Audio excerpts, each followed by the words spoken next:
everyone, thanks for tuning in today. Today I want to talk about the number one biggest mistake that people make when they're hurting, and it's rest. I'm also going to tell you why that could be making your pain worse. My name is Dr. Jeanette DeWitt. I'm a doctor of physical therapy and a chronic pain specialist. I've been working with patients and now I've been working with clients since 1998. And I will tell you, the biggest mistake that people make is resting.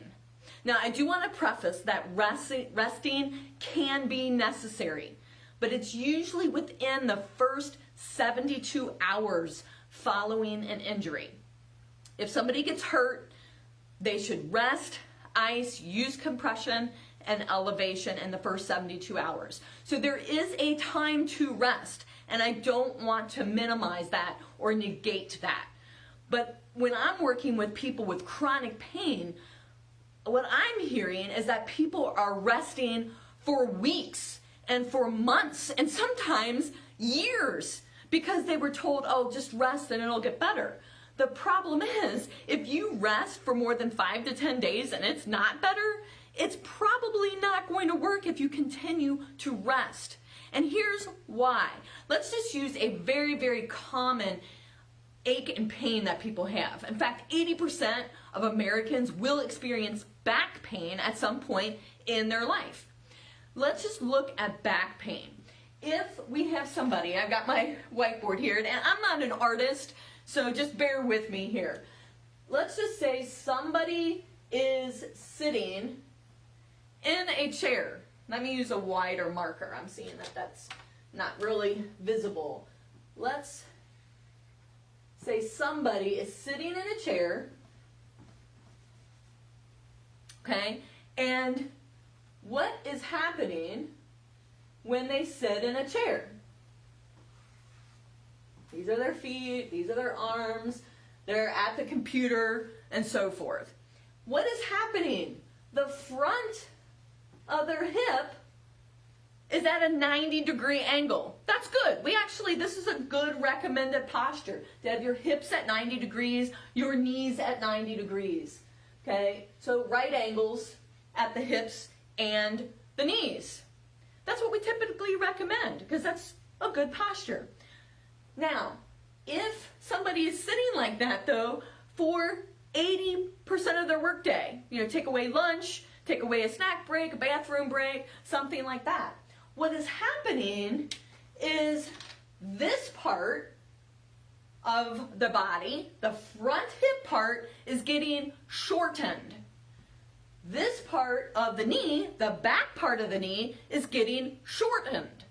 So you're having some muscle imbalances because on the opposite side, you're getting lengthening. Now, if somebody is constantly having the same muscles shortened and they're constantly having the same muscles lengthened on the opposite side, that is going to lead to muscles being in an imbalance. They're too short on one side, they're too long on another. Well, what position do most people rest in? Sitting. So if their problem is they're creating imbalances and they continue to rest in the position that is promoting the imbalances, do you think that their pain is going to go away? Probably not. Because what's happening is they're more and more likely to be out of symmetry. And in my numerous years, at this point it's going to be 24 plus years of experience, when people are out of symmetry, they tend to hurt more. And resting does not help that because resting does not promote movement. And we were created to move. If we think back in early civilization, people moved. They did farming, they did agriculture, they did planting, they did housework. They were constantly moving through their day. Now, we tend to sit because we have a lot of technology, and that's not a bad thing. But why do you think that there's such a rise in the standing desk? because sitting is promoting lack of movement and a sedentary lifestyle. And that does all other kinds of health concerns, or raises all other kind of health concerns as well.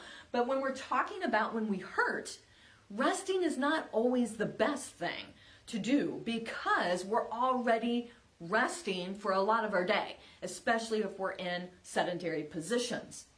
Now, what can we do about that?